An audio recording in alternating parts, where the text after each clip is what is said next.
Welcome back to Ignite Life Consulting. You're listening to the Aussie Student Journey, a podcast series where we explore the real international student experience in Australia. I'm James. In our last episode, we explored early dreams and motivation, that quiet idea that forms long before anything is official. Today, we move deeper into the journey. Because once a student decides to study overseas, something else quietly enters the picture: family expectations. And this isn't just about pressure or support.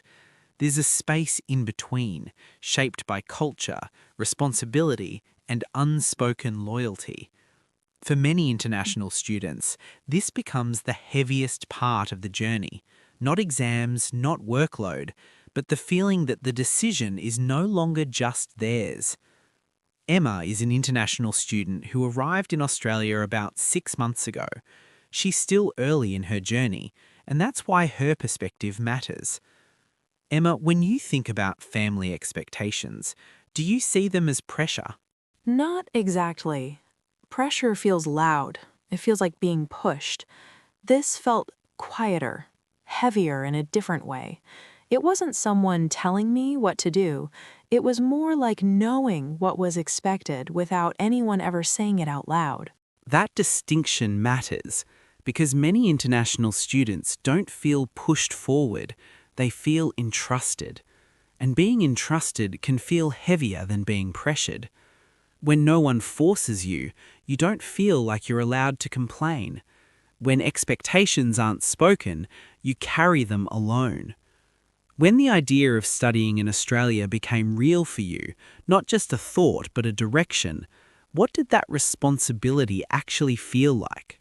It felt like I was carrying more than my own future. I wasn't just studying for myself anymore. I was carrying my family's hopes, their sacrifices, their trust. Even before I left, I felt like I had to make this decision mean something. That's something many students experience but struggle to explain. Because responsibility doesn't always come with rules. It doesn't arrive as instructions. It doesn't announce itself. It just settles quietly inside you. Suddenly, every choice feels heavier. Every doubt feels selfish. Every moment of hesitation feels like weakness. And often, this responsibility doesn't come from what families say, it comes from what students understand. Did you feel that even without direct pressure, there was still an unspoken expectation to do well? Yes, very strongly. No one ever said it out loud, but I felt it.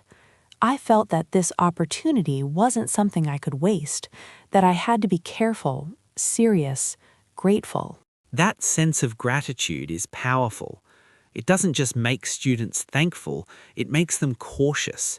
They start thinking ahead, carrying expectations before anything has even happened. For many international students, this is when studying overseas stops feeling like an adventure and starts feeling like a responsibility they must live up to. That responsibility comes from culture, family history, and being raised in environments where decisions are shared, not individual. And once it enters the journey, it begins shaping how students behave, adapt, and see themselves abroad. When we talk about family expectations, culture often sits at the center of the conversation, not as a set of rules, but as a way of understanding the world. For many international students, studying overseas doesn't mean leaving culture behind. It means carrying it quietly into a new environment, one that often operates very differently. There is sometimes an unspoken awareness of maintaining certain aspects of who you are, your language, your manners, your values. Not because families resist change, but because culture is closely linked to identity, and identity provides a sense of belonging. Emma, when you first arrived in Australia, did you feel an awareness around holding on to your cultural background? Yes, I think awareness is the right word. It felt like there was a line I was conscious of, not in terms of rules, but in terms of how much I was changing. That sense of awareness is something many international students recognize. Often families don't say, "don't change." They say things like, "remember where you come from." What they're usually expressing is a hope that students stay grounded while adapting to a new environment. How did that awareness show up in your daily life? In small decisions, how I dressed, how I spoke, who I spent time with, even what I shared on social media, I knew people back home were paying attention, not to judge, but to understand how I was adjusting. That awareness can create a feeling of being connected to home, even from a distance. Many international students describe it as living between two contexts at once, engaging fully in the present while remaining mindful of where they come from. In that space, students can sometimes feel like they represent more than just themselves, their family, their background, their upbringing. Did you ever feel that your actions were seen as reflective of more than just you? Yes, it didn't feel like Emma did this, it felt more like this reflects how she was raised. That perspective is common in many family-oriented cultures, where individual behavior is closely connected to shared identity and reputation. This isn't about control, it's about care, and about maintaining mutual respect within families and communities. Did that sense of representation ever make you more cautious in your decisions? Yes, at times. I thought more carefully about choices that others might not think twice about, not because they were wrong, but because I considered how they might be interpreted. That kind of consideration requires a lot of mental energy. You're learning how to navigate a new culture while staying connected to your own, adapting while remaining grounded. At times, that balance can feel complex because growth often involves exploration and connection often involves consideration. Did you ever feel caught between those two? Yes. Sometimes I wondered whether I was growing freely or adjusting carefully. I wanted to explore new experiences, but I also wanted to remain respectful of where I came from. That balance is something many international students work through quietly, not because families demand perfection, but because students want to avoid causing worry back home. It shows up in everyday choices and small decisions. It's part of the emotional work of studying overseas, not obvious, not measurable, but real. And it doesn't mean students are being inauthentic. It means they're learning to navigate more than one set of values at the same time. That experience deserves understanding, not judgment. As students spend more time abroad, something else begins to shift. Not just habits, not just routines, identity. Living in a new country doesn't only change how you study or work, it changes how you see yourself. And for international students, that change rarely happens in isolation, because while students are discovering who they are becoming, their families are often hoping they remain familiar. Emma, when you think about who you are now compared to before you left home, do you feel like you're the same person? Not completely. I still carry the same values, but the way I think has changed. The way I respond to situations has changed. Sometimes when I talk to my family, I notice that I explain things differently now, and that makes me pause, because I realize I'm changing in ways they can't always see. That pause is important. It's often the moment when students become aware that growth is happening quietly. Many families hope that studying overseas will make students more capable, more confident, more independent. But identity can shift alongside competence, and that shift isn't always expected. Did you ever feel caught between becoming someone new and staying recognizable to the people back home? Yes, quite often. There were times when I felt proud of my independence, and at the same time, cautious. I didn't want my family to feel like they no longer understood me. That concern is shared by many international students because growth can sometimes feel like distance, even when it's positive. For many students, success abroad also carries meaning beyond personal achievement. It becomes symbolic. Did you ever feel that your progress represented more than just your own efforts? Yes. It felt like my achievements were connected to my family's sacrifices, like they were a reflection of trust, not just ability. That made success feel meaningful, but also heavier, because setbacks didn't feel purely personal, they felt shared. That's the nature of symbolic success. When progress represents more than one person, ordinary challenges can feel emotionally significant. And for some students, these expectations intersect with social or family roles.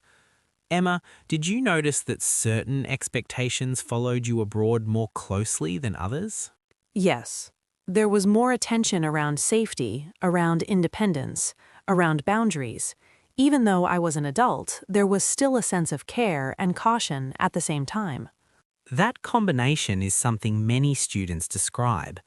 Encouraged to grow, encouraged to succeed, but also encouraged to be careful.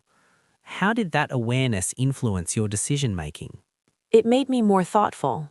I considered my choices more carefully, not because I doubted myself, but because I knew decisions could be interpreted differently. Interpretation plays a quiet role in many students' experiences. Expectations don't disappear with distance. They adapt, they travel. Sometimes they include assumptions about the future, where students might live, what responsibilities they might take on. Did those ideas ever cross your mind? Yes.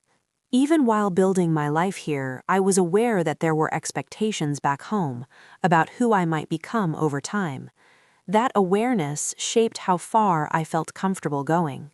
That creates a layered experience. Students are building futures while also holding space for futures imagined for them. This doesn't mean families are unsupportive.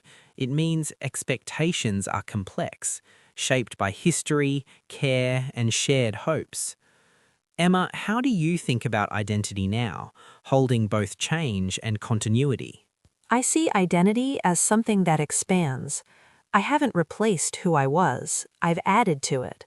And even if my family doesn't see every change, I hope they can feel that I'm still grounded in what they taught me. That's an important way to understand growth. Identity can evolve without losing connection. For many international students, this is the quiet work of living abroad, becoming more without becoming unrecognizable. And that balance takes time. As identity shifts, emotional expectations often follow. Students may appear strong on the outside while becoming quieter on the inside. And that's what we'll explore next. When families send a student overseas, there is often an unspoken hope that the student will be resilient, adaptable, able to manage whatever comes their way. This expectation is rarely stated directly, but it is felt. Emma, once you arrived in Australia, did you feel an expectation to appear emotionally strong? Yes, very strongly. I felt like I needed to be okay, even when I wasn't. Not because anyone told me to hide how I was feeling, but because I didn't want to cause worry back home. That instinct to protect family emotions is something many international students carry quietly, especially when families are far away and support can't be immediate. What kinds of experiences did you find yourself holding back? Loneliness, homesickness, moments of self-doubt. There were days when everything felt heavy. The study load, the new environment, the feeling of being unfamiliar. But when I spoke to my family, I focused on the positive parts. That kind of selective sharing becomes a form of emotional management. Students aren't only processing their own experiences, they're also managing how much concern their families carry from a distance. Did you feel a responsibility to reassure your family that things were going well? Yes, almost every time we spoke, I felt like I needed to sound confident, settled, even when I was still adjusting. That constant reassurance can quietly create distance. Families feel comforted, but students may feel increasingly alone with what they're carrying. Did keeping those feelings to yourself affect how you coped emotionally? Yes. There were times when I wanted to say more, but I didn't yet have the words for what I was feeling, so I stayed quiet. Silence is often interpreted as strength, but sometimes silence is simply how people get through unfamiliar situations. Another emotional layer many international students experience is gratitude. Not just appreciation, but a deep awareness of sacrifice. Did that sense of gratitude influence how you treated your own struggles? Yes, very much. I felt like I didn't have the right to complain because my family had given so much for me to be here. There were moments when I thought I should be grateful, so I shouldn't feel this way. That mindset is common, but when gratitude becomes a reason to dismiss real emotions, it can quietly become heavy. It can make students feel guilty for struggling, even though struggling is a normal part of adjustment. Did you ever feel a sense of responsibility to succeed because of that gratitude? Yes, not in a transactional way, but emotionally. I felt that doing well was the least I could do. That if things didn't work out, it wouldn't just affect me, it would affect how my family felt about the decision itself. That sense of emotional responsibility influences more than students realize. It shapes decisions, career choices, risk-taking, how students prioritize their own well-being. Often, its weight isn't fully recognized until much later. Looking back now, how do you understand emotional resilience differently? I've learned that resilience doesn't mean staying silent. It doesn't mean pretending everything is fine. It means being able to sit with discomfort and learning when and how to ask for help, even when that feels unfamiliar at first. That understanding takes time. Emotional strength isn't about carrying everything alone.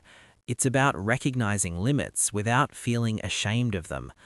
And that part of the journey often remains unseen because students don't always share it, but it matters. As students learn to manage emotional expectations, their attention gradually turns forward, beyond the present, beyond graduation.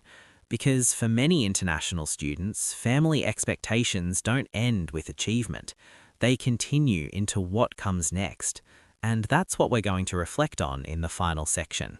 By this stage of the journey, something shifts. The focus moves beyond surviving classes or settling into a new country. It turns toward what comes next. For many international students, family expectations don't end with graduation. They evolve into longer-term responsibilities and unspoken hopes about the future. Emma, when you think about life beyond your degree, do you feel that responsibility continuing? Yes, very clearly. When I think about my career, I don't think only about what I want. I think about how my choices might affect my family, whether I'll be able to support them, whether I'll be present when they need me. That forward-looking responsibility is something many students carry quietly, because in many cultures, education isn't only personal advancement, it's preparation. Preparation to contribute, to support, to give back over time. Did you ever feel that your education was seen as an investment, not just in you, but your family's future? Yes, it does feel that way. Not only financially, but in terms of capability. There's an expectation that I'll become someone who can help, guide younger family members, contribute as my parents grow older. That expectation rarely comes with deadlines. It isn't delivered as a demand, but it stays present in the background, and it often shapes decisions quietly. Which paths feel practical? Which risks feel too uncertain? Which choices feel responsible? Did you ever notice yourself weighing your aspirations against that sense of duty? Yes, sometimes I imagine certain possibilities and then immediately ask myself, is this sustainable? Is this responsible? I don't think only in terms of personal fulfillment. I think about what works for everyone involved. That way of thinking is deeply communal. And it's not always visible in conversations about international education. There's also the idea of contributing beyond the family, to community, to society back home. Did you feel any sense of responsibility in that direction as well? Yes, very much. There's a quiet hope that what I learn here won't stay only with me, that I'll use it in ways that help others, that my experience will mean something beyond my own life. That sense of purpose can feel meaningful, and at times it can feel heavy, because it asks students to carry direction even before everything feels settled. Looking back now, how do you make sense of these future expectations? I see them as part of where I come from. They don't feel like restrictions, they feel like connections. But I'm also learning that I don't need to have everything decided yet, that it's okay to grow first and contribute gradually over time. That understanding matters, because responsibility doesn't have to mean losing yourself. Family expectations don't require perfection or certainty. They evolve as students evolve. When you think about your journey now, how do you hold that balance between staying connected and becoming more independent? I've learned that I don't have to have everything figured out yet. I'm still learning, still adapting, still finding my direction. And that doesn't mean I've failed anyone. It just means I'm growing. Family expectations aren't simply pressure or support. They're shaped by culture, by emotion, by generations of shared responsibility.